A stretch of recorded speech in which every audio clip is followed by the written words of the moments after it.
বন্ধুরা, আজকে আমি এসেছি বেরুগ্রাম স্টেশন। সামনে দেখতে পাচ্ছেন বেরুগ্রাম দাঁতপুর, যেটা রেল ব্রিজটা, আর এটি হচ্ছে বেরুগ্রাম স্টেশন। আজকে আপনাদেরকে দেখাবো আমি। এটা বেরুগ্রাম স্টেশনে ওঠার সিঁড়ি, এবং এখানে একটি মাত্র জলের কল রয়েছে, টিউবওয়েল, যেটা দেখতে পাচ্ছেন যে জলও বেরোয়। তাছাড়া আর জলের কোনো ব্যবস্থা এই স্টেশনে নেই।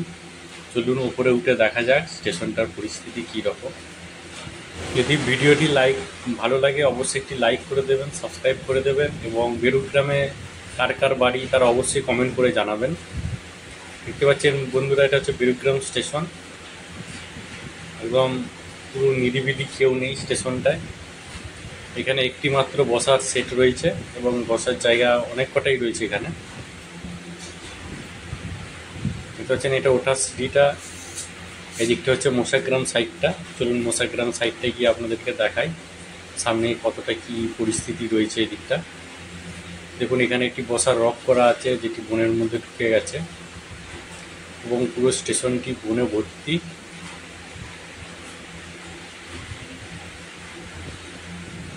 দেখতে পাচ্ছেন বেরুগ্রাম ভর্তি এটা, আর সামনে স্টেশনটি আরেকটু বাড়িয়েছে। দেখতে পাচ্ছেন স্টেশনটির সামনে কিছুটা বাড়িয়েছে। এই দিকটা হচ্ছে মশাগ্রাম সাইডটা।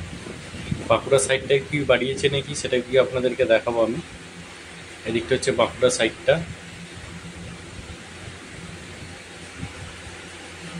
দেখতে পাচ্ছেন এই সাইডটা তো অনেক কটা বসার জায়গা আছে। এই স্টেশনে একটি জিনিস সব থেকে বেশি আছে, সেটা হচ্ছে বসার জায়গাগুলি। এবং সামনের দিকটা হচ্ছে বাঁকুড়া সাইডটা। এটা হচ্ছে টোটাল বেরুগ্রাম স্টেশনটি। সেটটা দেখতেই পাচ্ছেন আপনারা। এই বেরুগ্রাম স্টেশনের পাশেই হচ্ছে বেরুগ্রাম গ্রামটি, যে গ্রামে বাবা লোকনাথের পুনর্জন্ম হয়েছিল, এবং তার সেই ভিটেটা নাকি এখনও রয়েছে শুনেছি সামনেই গ্রামটার মধ্যে। যারা এখানকার স্থানীয় তারা অবশ্যই এটা ভালো বলতে পারবেন। বাঁকুড়া সাইডটা কিন্তু স্টেশনটি বাড়ায়নি, প্ল্যাটফর্মটি বাড়ায়নি, এদিকটা ওই সাইডটা বাড়িয়েছে। সামনের যে রাস্তাটি আছে সেটা হচ্ছে জামালপুর কারালাঘাট থেকে কোলেমপুর বাদগাছা অবধি রাস্তাটা। এবং চলুন জানা যাক এখানকার কিছু স্থানীয় মানুষদের কাছে এই স্টেশনটির ব্যাপারে এবং তাদের মতামত কী। দাদা, আপনার নাম কি? আমার নাম তন্ময় হালদার। বলছি, এই যে শনি রবিবার এখানকার ট্রেন কিছু সংখ্যক কম থাকে, যার জন্যে এখানকার আপনাদের কি কি অসুবিধা হয়? অসুবিধা তো আগে অনেক ছিলই, তারপর তো এদিকে এটা তো বেরুগ্রাম স্টেশন, বাঁকুড়া থেকে মশাগ্রাম পর্যন্ত রুটটা তো হয়েই আছে। তো এখন যেটা ব্যাপার হচ্ছে যে এটা নতুন যেটা রেলের উদ্যোগ, সেটা মশাগ্রাম ভায়া হয়ে হাওড়া সংযোগটা, হ্যাঁ, হাওড়া সংযোগটা যেতে অনেক মানুষের উপকার হবে। হ্যাঁ, তবে সারাদিনে ট্রেনের সংখ্যা খুবই কম। এটা অনেকটাই প্রবলেমের ব্যাপার এটা।